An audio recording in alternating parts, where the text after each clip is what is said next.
O objeto misterioso da Bíblia, conhecido como a Arca da Aliança, que foi amplamente reinterpretado por Hollywood, pode ser descrito como uma arma de grande destruição.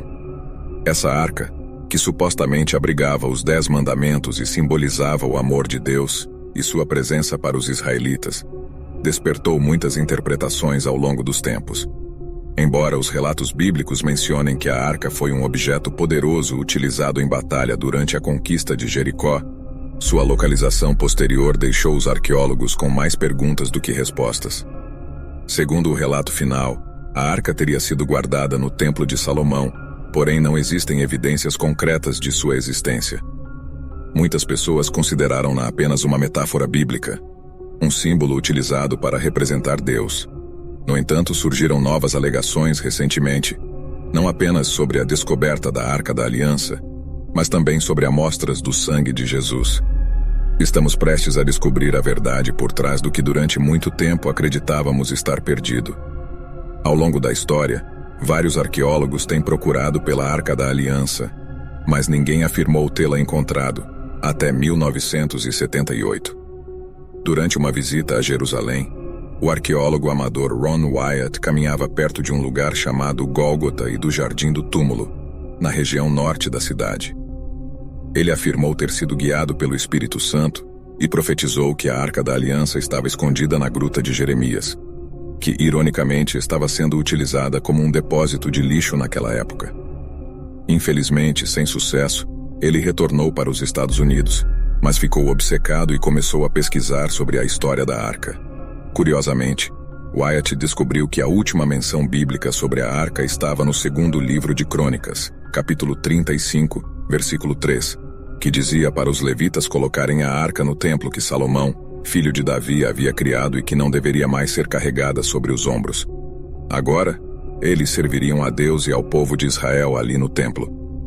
Lendo a linha seguinte do mesmo capítulo, que mencionava a celebração da Páscoa no 18º ano do reinado de Josias, Wyatt pôde determinar que esse versículo foi escrito por volta de 621 a.C., apenas cerca de 35 anos antes de Nabucodonosor destruir Jerusalém e o templo em 586 a.C.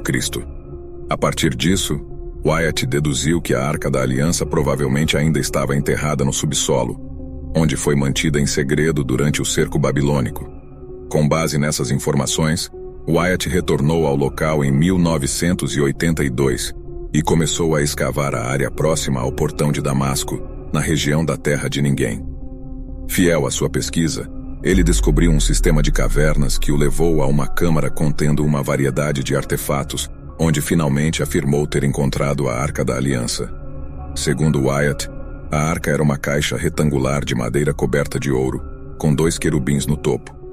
Ele observou que havia um líquido preto e seco vazando no assento da misericórdia da arca, e rapidamente percebeu que era sangue preservado milagrosamente por 2000 anos. Ele seguiu o rastro desse líquido e percebeu que estava diretamente abaixo do local da crucificação de Cristo. Wyatt tinha suas suspeitas, mas não pôde confirmá-las imediatamente. Logo após deixar o local da escavação, ele enviou uma amostra do sangue a um laboratório em Jerusalém, onde os resultados foram surpreendentes. O sangue continha apenas 24 cromossomos, sendo 23 do sexo feminino e 1 do sexo masculino, confirmando que pertencia a uma pessoa do sexo masculino.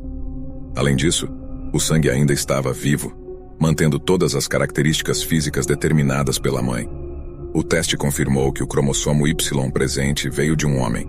Tudo isso levou Wyatt a concluir que o sangue pertencia a Jesus Cristo. A história de Wyatt sobre a descoberta da Arca da Aliança e do sangue de Jesus rapidamente ganhou atenção na comunidade cristã. No entanto, especialistas em estudos bíblicos, arqueologia e história levantaram dúvidas sobre as reivindicações de Wyatt e questionaram a validade de suas descobertas. A falta de evidências físicas para apoiar suas alegações e a falta de documentação científica revisada por pares para verificar suas descobertas foram algumas das principais críticas. Apesar das críticas, muitos cristãos continuam a acreditar na história de Wyatt e consideram-no um herói por seus esforços em comprovar a validade da Bíblia. O debate sobre a autenticidade das descobertas de Wyatt ainda persiste, e sua história continua a inspirar discussões sobre a relação entre fé e ciência.